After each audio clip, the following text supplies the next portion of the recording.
ഇന്ന് തന്നെ ഡൗൺലോഡ് ചെയ്യൂ. കാണൂ നിങ്ങളുടെ ഫേവറേറ്റ് ഷോസ്. രേഷ്മ, നമുക്ക് പിന്നൊരിക്കൽ കാണാം. ഇവിടെ കുറച്ച് പരാതി കൊടുക്കാണ്ട്, പിന്നെയും കുറച്ചുണ്ട്. ഫാമിലി ഡോക്ടറിന് കാണണം, അങ്ങനെ കുറച്ച് പരിപാടികൾ. ഓക്കെ, എന്നാ പിന്നെ അങ്ങനെ ആവട്ടെ. ആ ശരി. ആ രേഷ്മ, അല്ല ഞാൻ ചോദിക്കാൻ വിട്ടു, നീ എന്താ സ്റ്റേഷനിൽ നിന്ന് ഇറങ്ങി വരുന്നത്? അല്ല എന്നെ പോലെ ഇപ്പൊ നീയും കുഴപ്പക്കാരിയായേ? ഞാൻ SI ഒന്ന് കാണാൻ വന്നതാ, പക്ഷേ ആള് കുറച്ച് കഴിയുമ്പോഴേ വരൂ. ഓ, ഞാനിപ്പോ ഇവിടെ അടുത്തൊരു ഫ്രണ്ടിന്റെ വീടുണ്ട്, അവിടെ ഒന്ന് പോയിട്ട് വരാന്ന് കരുതി. ആ പിന്നെ ഇവിടെ വന്നത് എന്തിനാന്നൊക്കെ ഞാൻ നിന്നോട് പിന്നീട് പറയാം.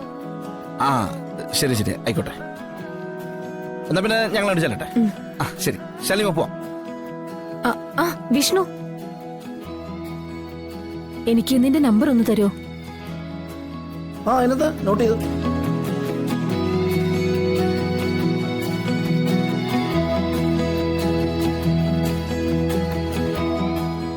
എന്നാ പിന്നെ വരട്ടെ മേഡം.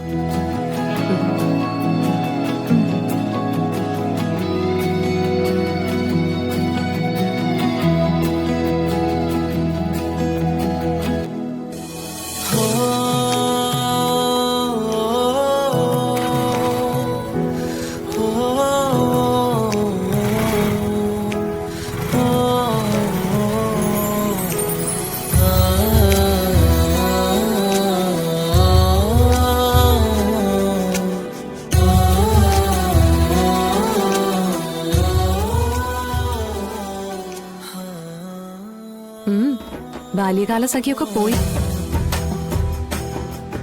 കൂടെ പഠിച്ച സഹപാഠിയെ കണ്ട സന്തോഷമല്ലല്ലോ മുഖത്ത്. മറ്റെന്തൊക്കെയോ ആ മുഖത്ത് മിന്നിമറയുന്നുണ്ടല്ലോ. അങ്ങനെ പെട്ടെന്ന് മാഞ്ഞു പോകുന്ന കൂട്ടുകാരിയല്ല. പിന്നെ ആഴത്തിൽ ആഴ്ന്നിറങ്ങിയതായിരുന്നോ? അങ്ങനെ ചോദിച്ചാ എനിക്ക് മറുപടി ഒന്നുമില്ല. തന്നോടല്ലാതെ എനിക്കൊരു പെണ്ണിനോട് ഇഷ്ടം തോന്നിയിട്ടുണ്ടെങ്കിൽ അത് ഈ രശ്മിയോടായിരുന്നു. ഓ,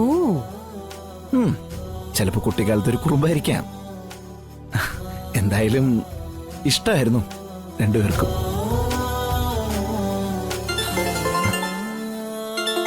ഇതിപ്പോ ഈ സമയത്ത് ആ വിഷ്ണു, ഞാൻ രേഷ്മയാ. രേഷ്മ, രേഷ്മ, ഞാനിപ്പോ നിന്റെ കാര്യം ശാലിയോട് പറയായിരുന്നു. ആ, നീ വെറുതെ പഴയ കഥകളൊക്കെ പറഞ്ഞ് അതിനെ കഷ്ടത്തിലാക്കല്ലേ. പെണ്ണിന്റെ മനസ്സാ, എപ്പോഴാ പൊട്ടിത്തെറിക്കാന്ന് പറയാൻ പറ്റില്ല. ഏയ് അങ്ങനൊന്നുമില്ല. ദേ ഇനിയിപ്പോ ഇവിടെ എന്തൊക്കെ പറഞ്ഞാലും ഇവിടെ ഒന്നും യേശുല്ല.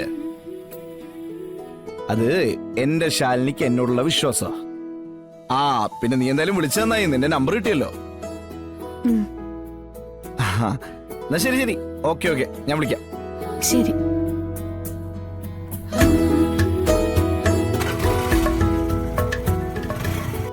രേഷ്മേ, നമ്പർ കറക്റ്റ് ആണോ പറയാൻ വിളിച്ച. നമ്മളിപ്പോ സ്റ്റേഷനിൽ കയറിയിട്ട് റൈറ്ററിനോട് ജീപ്പ് മോഷണം പോയ കാര്യം പറയുന്നു. എന്നിട്ട് നമ്മൾ ഹോസ്പിറ്റലിൽ പോകുന്നു. എന്നിട്ട് അവിടുന്ന് താൻ തന്നെ കളക്ടറേറ്റിക്കും ഞാൻ എന്റെ വീട്ടിലേക്കും പോണു. അതുപോലെ പ്രശ്നം തീർന്നല്ലോ. വാ.